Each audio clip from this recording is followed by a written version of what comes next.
More than a dozen people in North Carolina will now be taken off death row and now serve a life in prison sentence thanks to Governor Cooper's clemency grants. Yeah, CBS 17's Dina Hartley is in Raleigh tonight with details on how this move could impact cases of other death row inmates moving forward. One final act of 2024 and before leaving office. Now former Governor Roy Cooper commuting the death sentences of 15 people sitting on death row in North Carolina. Anti-death penalty advocates say it's historic. It's an incredible message of hope, I think, for those of us who are working to end the death penalty. One of the sentences is that of Hassan Bacote.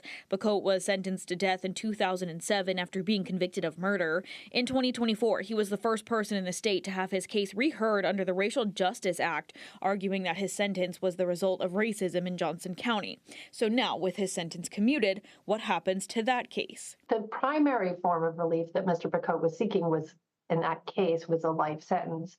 But the issues raised go beyond just the sentencing issue.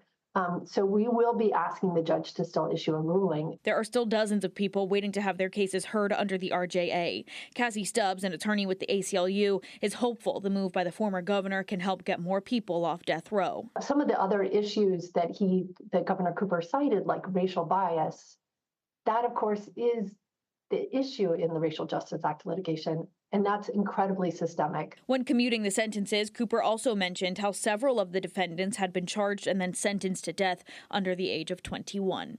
Dina Hartley, CBS 17 News.